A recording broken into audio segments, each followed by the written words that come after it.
유튜브 모든 구독자, 시청자님들에게 올해는 더 기분 좋은 일들이 많이 생기고 더 행복한 일들도 많이 생기고 더 영적으로 성숙하는 한 해가 되기를 바라겠습니다. 기적은 우리가 이룰 수 없는 게 아니라 바로 우리가 지금 이 자리에서 오늘 내가 실천하면은 일어나는 게 기적입니다. 올 한 해 저뿐만 아니라 여러분들 가슴이 두근거리는 삶을 살기를 저는 매일 미사 때 기도 바치도록 하겠습니다.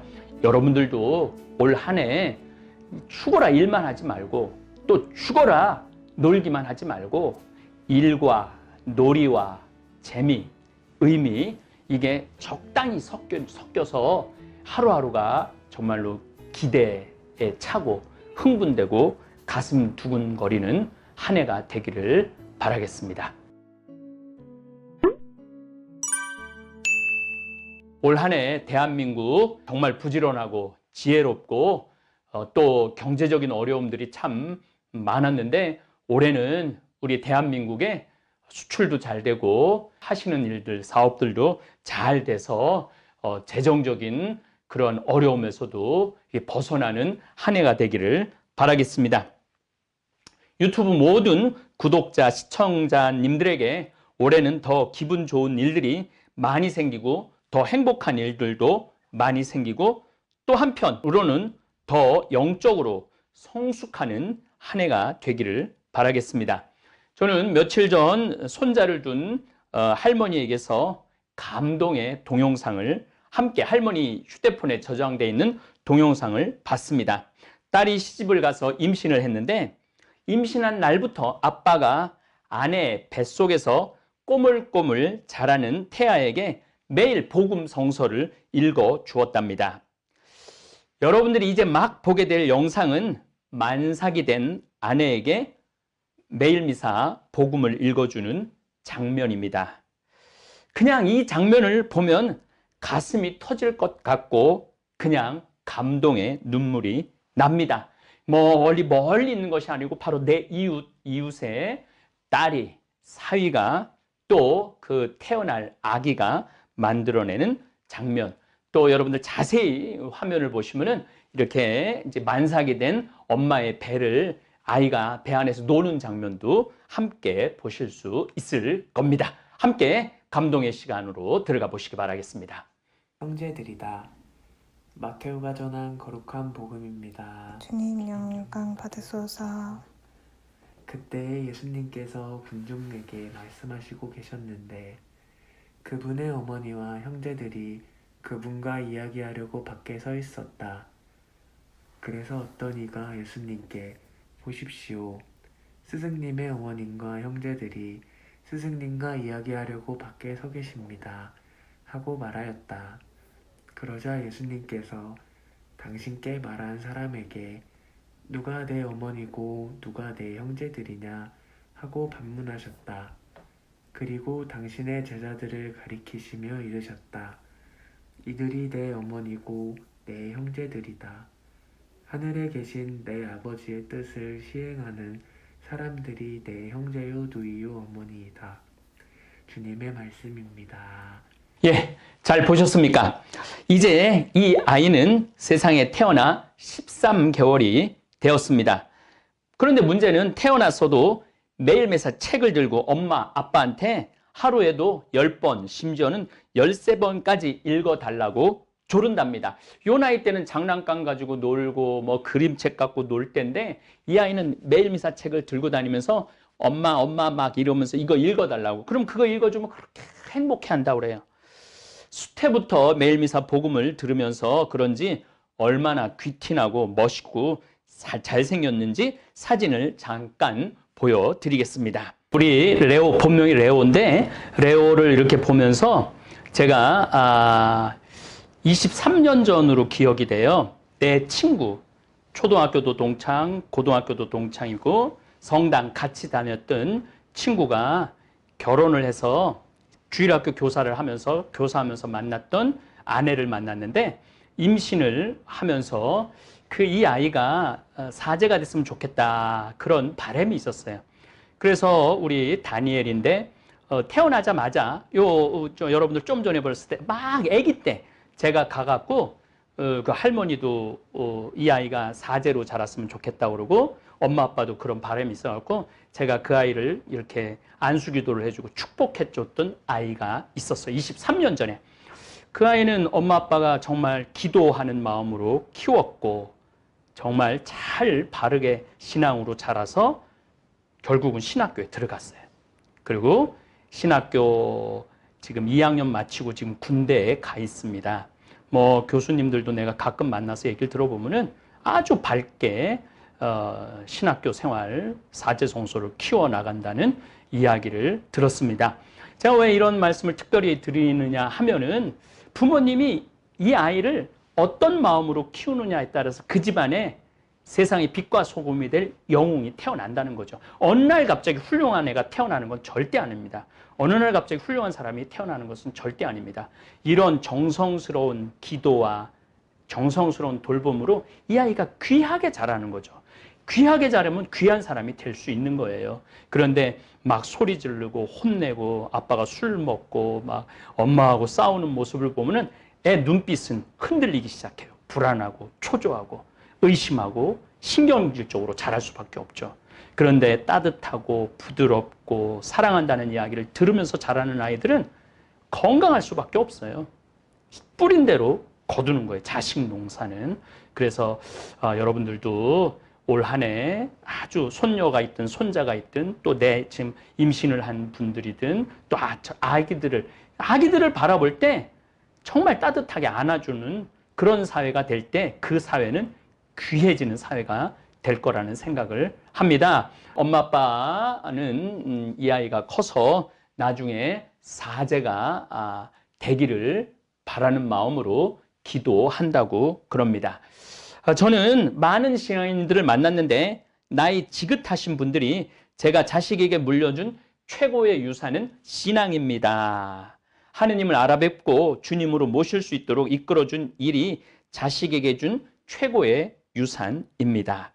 며칠 전 제가 아주 오랜 친구 발렌티노하고 요세피나라는 부부를 만났는데 정말 그 아들이 지금 미국의 대학의 교수예요. 그런데 그 아들이 며칠 전 울면서 전화를 했다고 그래요. 엄마한테 엄마 고마워. 나 하느님 알게 해줘서.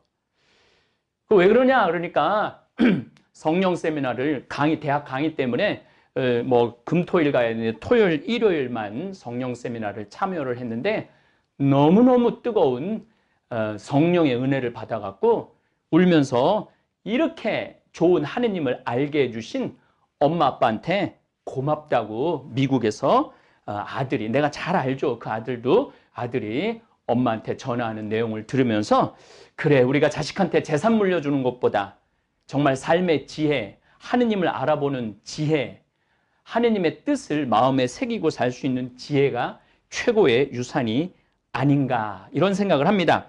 현대에는 신앙의 혼란이 많은 시기입니다.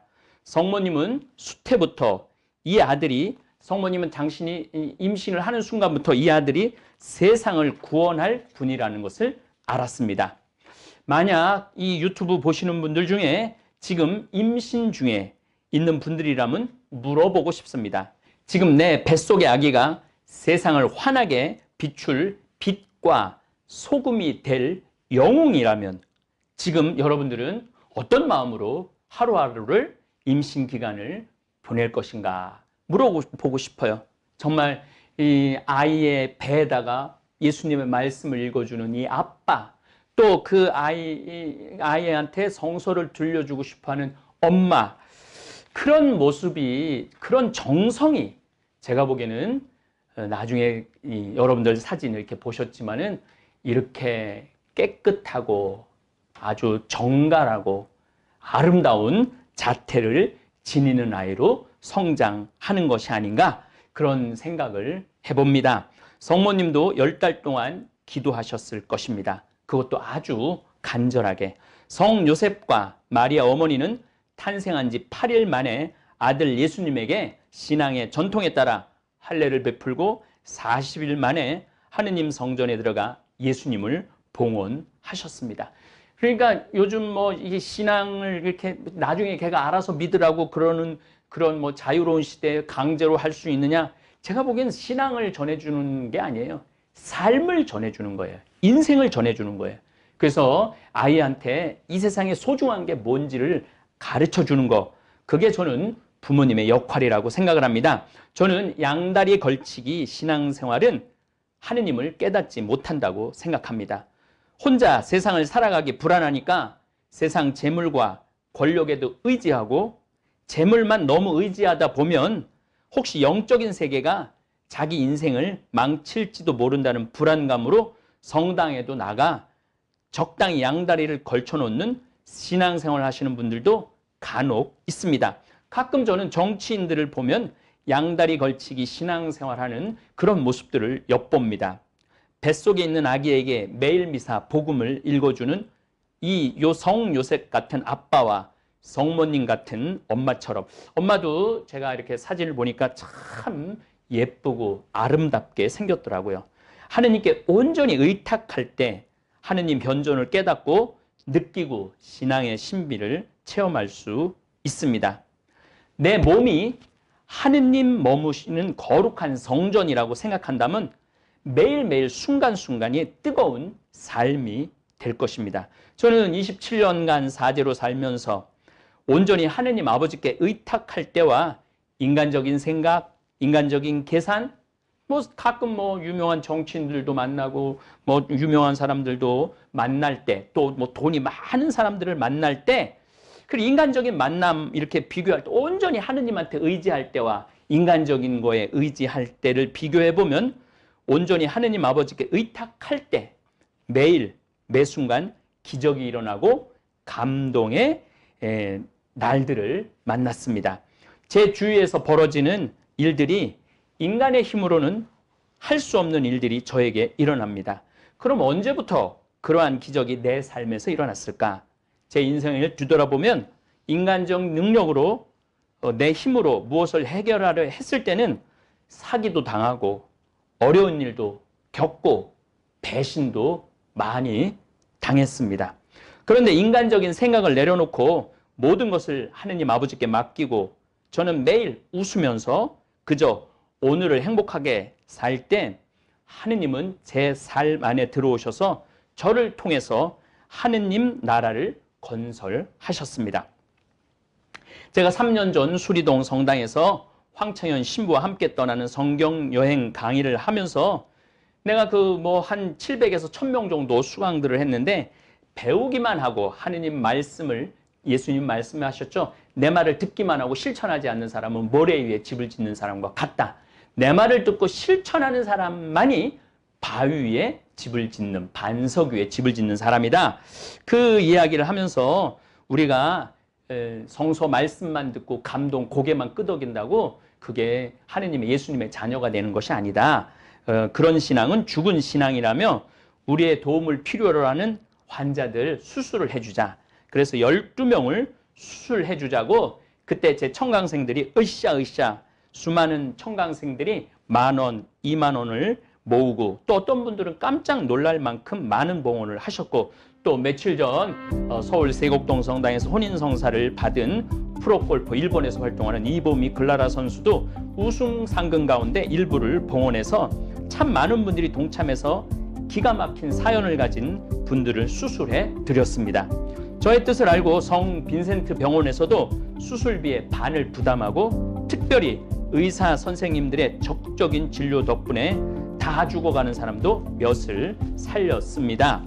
몇 명이 생각이 나요. 특별히 그 몽고에서 뇌에 암이 걸려갖고 죽으려고 그러는 한 3살 된 아이 수술해 준 거가 참 많이 생각납니다. 그런데 저는 성탄 지나고 감동의 편지를 한 통 받았습니다. 그 편지를 제가 읽어드리도록 하겠습니다. 아마 화면으로 이 편지가 나갈 겁니다. 황창현 베네딕토 신부님 안녕하십니까? 저는 기적의 치유 프로젝트 9번째 수혜자인 인도네시아 티모르 섬에서 온 크리스타라고 합니다. 한국인 엄마가 방송을 보고 저에게 연락을 해주셔서 신부님께 감사의 인사를 드리게 되었으며 저는 지금 가톨릭 관동대학교 의과대학에서 2학년 재학 중입니다. 저는 아프리카의 성자라 불리는 슈바이처를 존경합니다. 또한 성경에 나오는 착한 사마리아인의 비유를 좋아합니다. 의료인이라면 종교, 피부색, 인종, 가난한 사람과 부자, 남녀노소를 따지지 않고 도움을 필요로 하는 누구에게나 인수를 펼칠 수 있어야 한다고 생각합니다. 저는 무엇보다 생명을 존중하는 의사, 실력 있는 의사, 책임감 있는 의사, 그리고 기도하는 의사가 되기 위한 저의 꿈을 향하여 한 걸음 한 걸음씩 나가고 있습니다. 방학 때는 항상 수원에 있는 성 루카 요양원에서 한국 엄마와 함께 봉사를 하고 있으며 신부님께서 저를 도와주신 은혜에 고마움을 항상 마음속 깊이 간직하고 있습니다.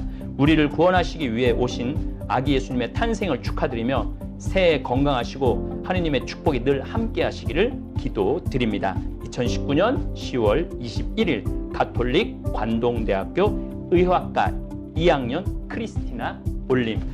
요 사진이 요 편지, 편지도 너무너무 잘 썼어요. 제가 읽을 때 인도네시아 친구가 한국에서 공부하고 싶어하고 독학으로 공부를 한 친구예요. 근데 이에 잇몸에 질환도 생기고 종양이 있어갖고 빈센트 병원에서 종양 제거도 하고 잇몸 치료도 다 하고 이를 4개나 뺐다고 그래요. 근데 이 친구가 건강을 회복해갖고 지금 의대생이 돼갖고 지금 공부를 하고 저에게 감사의 편지를 보내왔습니다. 그야말로 감동의 편지죠. 이렇게 세상 곳곳에서 수십 배, 수백 배의 열매를 맺을 한 알의 미랄들이 자라고 있습니다. 저 같은 경우는 행복한 일들을 많이 하는 신부죠. 제가 작년에 라파엘 후천성 면역 결핍증 아이들 18명 이렇게 머무를 수 있는 집을 지어줬는데 거기 지금 중학교 3학년 아이가 자기도 의사가 되겠다고 그래서 이렇게 후천성 면역 결핍증에 걸린 사람들 치료를 해주겠다고 공부를 엄청 열심히 하고 있다고 그래요. 그래서 그 친구도 이제 고등학교 졸업하면은 미국으로 공부를 보내든지 한국으로 데리고 오든지 할 계획입니다. 그래서 정말 이 세상을 밝힐 수 있는 그런 꿈나무들을 이렇게 키우고 돌보는 것도 정말 우리가 가슴 뛰는 일이 아닌가 그런 생각을 합니다.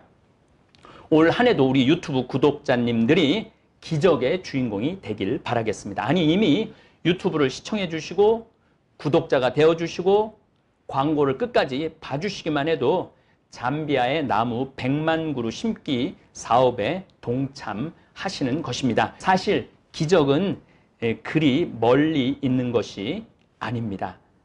저는 기적은 멀리 있다고 생각하지 않아요.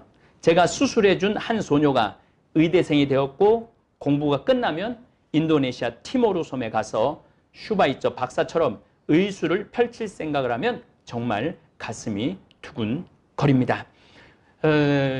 기적은 우리가 이룰 수 없는 게 아니라 바로 우리가 지금 이 자리에서 오늘 내가 실천하면은 일어나는 게 기적입니다.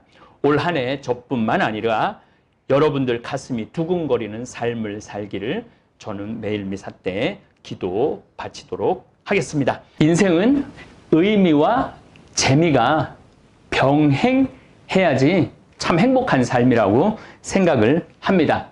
근데 우리는 가끔 이렇게 보면은 의미만 찾는 사람들이 있어요. 너무 의미에 매달리다 보면은 삶이 굉장히 경직되고 딱딱하고 몸이 건조해질 수 있습니다. 너무 의미만 찾아가는 사람들 옆에 있다 보면은 고통스러워 보이는 경우도 많아요. 그냥 막 정말 하느님의 뜻을 복음을 전한다고 진리를 찾는다고 그냥 의미만 계속 찾아가는 사람들하고 이렇게 대화를 하다 보면은 답답할 때가 많아요. 그래서 이 삶이 의미도 있어야 되지만은 또 의미가 없는 삶은 또 사는 게 또 행복하지가 않아요. 반드시 삶에는 의미도 있고 재미도 있어야 돼요. 근데 또 우리 인생에 재미만 추구하다 보면은 이기적이 돼요. 혼자 노름하고 바람 피고 혼자 하고 싶은 거 하고 술 먹고 주위 사람들 피곤하게 만듭니다. 재미만 쫓아다니다 보면은. 그래서 우리 인생에는 의미와 재미가 같아야 된다고 저는 생각을 해요. 내가 하고 있는 일이 재밌어. 근데 그게 의미가 있어. 최고의 인생이에요. 최고의 인생. 근데 내가 하고 있는 일이 의미만 있어. 가끔 저한테 이런 분들이 있어요. 신부님, 저는 30년 동안 봉사활동만 했는데 지쳤어요. 이제 힘들어요. 그러면은 제가 대개는 지금 하고 있는 일, 봉사활동을 관두라고 그래요. 아니, 봉사활동을 하는데 내 안에 기쁨이 없으면은 그게 무슨 봉사활동이 되겠어요. 그러면 그냥 죽어라, 그냥 놀기만 하고 막 이런 사람들 보면은 좀 의미를 찾으라고 얘기를 합니다. 사람은 하고 싶은 일, 하고 있는 일, 앞으로 할 일이 같으면 제일 행복하다고 그래요. 저는 정말 어렸을 때 제일 하고 싶은 게 사제가 되는 거였어요. 그리고 신학교 다닐 때 너무너무 행복했고 사제로 지금 살고 있는데 참 행복합니다. 앞으로도 제가 하고 싶은 일들이 참 할 일이 많이 줄을 서서 기다리고 있어요. 그러다 보니까 하루하루가 시간 가는지 모르고 재미있고 의미가 있습니다. 우리 생태마을 직원들, 제가 20년 전에 여기 처음 들어왔을 때 많은 직원들이 들어와서 힘들어했어요. 왜냐하면은 그거 외롭잖아요. 사람도 찾아오는 사람도 없고 해만 지면 내 다리도 안 보이고. 그래서 그때는 의미 있는 일만 했기 때문에 직원들이 힘들어하는 직원들이 참 많았습니다. 근데 요즘 이제 어느 정도 이제 자리가 잡히고 안정이 되니까 요즘 이제 젊은 친구들이 많이 들어와 있어요. 한 30명 정도 젊은 친구들이 들어와서 일을 하는데, 여긴 뭐 해가 지면은 뭐 술집이 있는 것도 아니고 뭐 오락거리가 있는 것도 아니고 아무것도 없어요. 근데 우리 직원들은 참 의미를 여기서 많이 찾는 것 같아요. 열심히 일합니다. 그리고 또 우리 직원들이 재미도 참 많이 찾는 것 같아요. 벌써 스페인 한 달 걷기, 그거를 콤포스텔라를 2팀, 4명이 벌써 한 달 걸어 갔다 왔어요. 저는 우리 직원들이 한 달 휴가를 청해도 이게 재미있고 의미 있는 일이면 허가를 해줍니다. 그리고 작년 우리 직원들 전체가 한 보름 정도 함께 여행을 했었는데, 제가 보기엔 얼마나 준비를 잘해갖고 왔는지 정말 재미있게 지내더라고요. 이 평창 이 생태마을에서 우리 직원들은 이곳에서 도시하고 완전히 떨어져 있고 저녁만 되면은 이 평창 읍내도 다 문 닫고 있는 이 공간 안에서도 우리 직원들은 의미와 재미를 찾는 것 같아요. 여러분들, 우리 구독자님들 많은 분들 생태마을에 전화하면 피정 신청하고 또 물건, 청국장 가루, 생청국장, 된장간장, 고추장, 또 여러 가지 농산물 주문 받아주는 사무실 직원들, 또 식당에서 피정 오시는 분들, 또 지나가시는 분들 맛있는 음식 해주는 직원들, 또 청국장 만들어주는 직원들, 이 직원들 얼굴 제대로 구경 못 하셨죠? 근데 뭔가 하여튼 생태마을에 평창에 하면 뭔가 일이 벌어지고 있죠. 이 직원들이 운동회를 했는데 진짜 제목대로 진짜 웃겨요. 우리 직원들이 일할 때도 열심히 일하지만 재미를 찾을 때도 놀 때도 아주 신나게 노는구나. 우리 직원들 10가지 일을 하고 또 놀 때도 아주 화끈하게 재미나게 노는 직원들입니다.